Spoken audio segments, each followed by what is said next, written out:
What cannot be overcome in prayer? Answer me. What cannot be done by the hand of the Almighty? Answer me.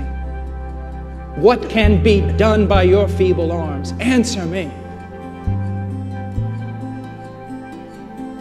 He can take down the Iron Curtain in a day. He can convert a nation in an hour. Call upon Him. Believe Him.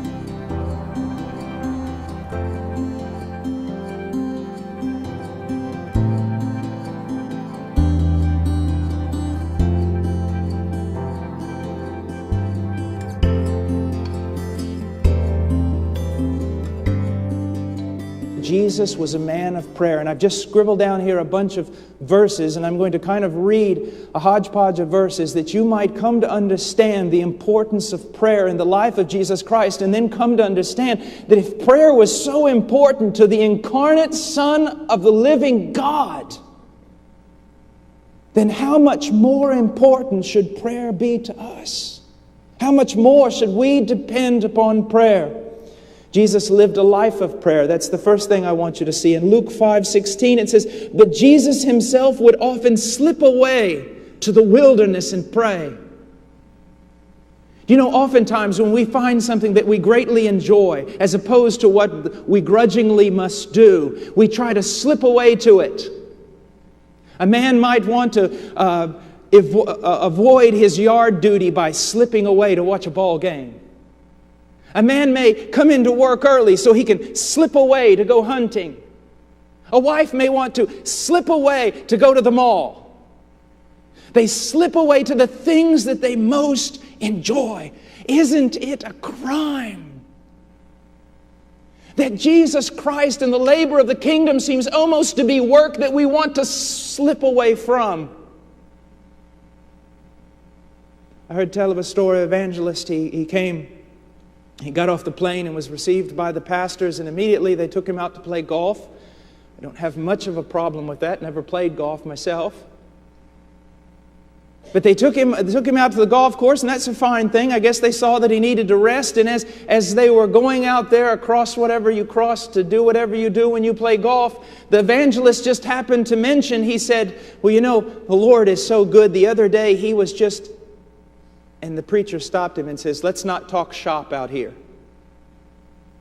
This is the place where we're going to rest. The only place you'll ever rest is in Jesus Christ."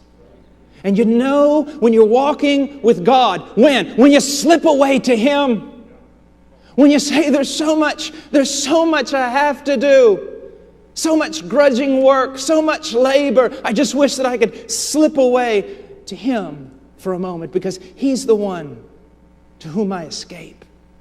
He's the place I rest. When prayer becomes a labor, we're not like the Christ. We're not like Jesus. But it says He would slip away into the wilderness and pray. Notice He would go into the wilderness. My friend, the world, even the church, is just so filled up with noise. So filled up with noise that every once in a while, especially those of you who are pastors, you have got to slip away. And you've got to go to a wilderness where no one can find you and seek your God. And be very careful that sometimes you don't take along all those books with you. Because to many, Jesus Christ can just become proper exegesis, proper hermeneutic, a thing to be studied instead of a person to be loved. Jesus would slip away. In Matthew 14:23, it says, after He had sent the crowds away, He went up on the mountain by Himself to pray, and when it was evening, He was there alone. Someone said, why did Jesus need to pray so much? He was the incarnate Son of God. We're going to talk about that. But let me show you just the foolishness of that question. Could it just be possible that He always wanted to slip away and be alone with God simply because He loved Him? Because He loved Him. It says in Luke 6:12-13, It was at this time that he went off to a mountain to pray, and he spent the whole night in prayer to God. And when day came, he called his disciples to him and chose 12 of them, whom he also named apostles. Let me ask you a question. Have you ever had to make a really tough decision? Did you ever pass the entire night in prayer to do so? If you say no, I say to you, behold, we found a man stronger than Jesus. Isn't it amazing that the Christ would slip away and spend the entire night in prayer to discern the Father's voice, to pick the men that had to be picked? But we've got the upper hand on that. That's not so much needed anymore. He goes on, Matthew 26:36, Then Jesus came with them to a place called Gethsemane and said to his disciples, sit here while I go over there and pray. Sit here while I go over there and pray. Who could forget Gethsemane? Who could forget the war that was fought in that place? My friend, when he got up off his knees, the battle was over. The war was fought there. How many things do we have to fight with? How many Philistines do we have to put up with that stay in the land and they're like thorns to us? Why? Because we do not take the matter by the horns. We do not go to the Lord and wrestle until the victory is won. Jesus Christ overcame in that garden, and He overcame by struggling through it in prayer and gaining the victory. That passage, this kind, only comes out through prayer and fasting. That just doesn't have to do with demons, my dear friend. There are so many mountains in your life, so many obstacles in your life, so many things in your life that seek to derail you, to stop you. And they're going to stay there because some of those things just don't go away by counseling. They go away by falling on your face before God until He delivers you. Jesus was a man of prayer. He showed it in every aspect of His life. Verse 1, he says, now He was telling them a parable to show that at all times they ought to pray and not lose heart. That's the teaching of Jesus Christ. Right there. If you want to sum up everything He taught about prayer, we ought to pray at all times. Now, for you young men here, let me just teach you something that'll help you. I hear so many young men today saying, well, I don't have a specific time in which I pray. I'm more, throughout my day, I just kind of practice the presence of God. But I don't really have that secret place I go to. Let me tell you something, young man. There is no way you can learn to practice the presence of God if you do not spend much time in secret prayer. The power to practice the presence of God, the power to live a life of prayer, to always be speaking with the Father, that is born out of secret time with the Lord, segments of time with the Lord in prayer. And he said we ought to be praying always and not to lose heart. The initiating of prayer is never a problem. Do you realize that? You have initiated so many petitions before the throne. The question is, have you wrestled them through?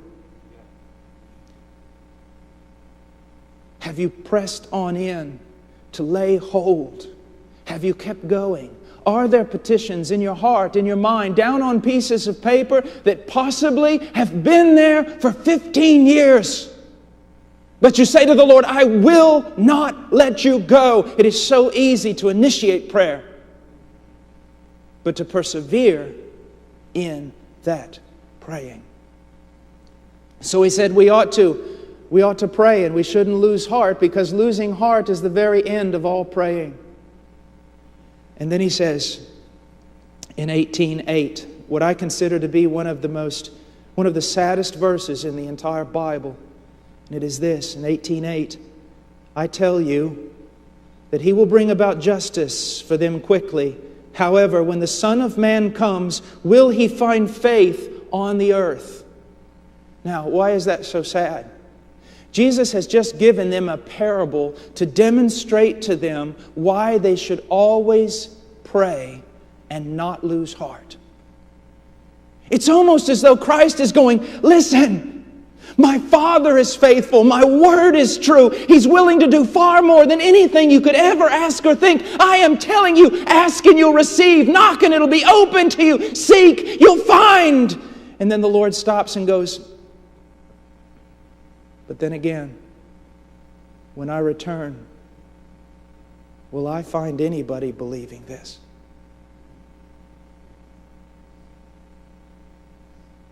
Is anyone going to take me at His word, at my word? We cast so much doubt, not just upon the infallible written word of God. We cast so much doubt on the character of God when we do not avail ourselves boldly of the promises. Either we have no passion for the advancement of His kingdom, or we feel that somehow it can be advanced through the power of the flesh, the power of the intellect, the power of ecclesiastical structure. Lord, I pray for your people. I pray for your people, your dear saints here. Pour out on them a spirit of prayer and supplication. Let them see, Lord. Pressing in and pressing on is where the battle is won. And that the feeblest, the least gifted among us, the smallest man of the smallest tribe of Zion, can gather more victories than the greatest warrior in 12 tribes by praying, by seeking your face, by glorying in your power, and putting no confidence in the flesh. God, help us. In Jesus' name.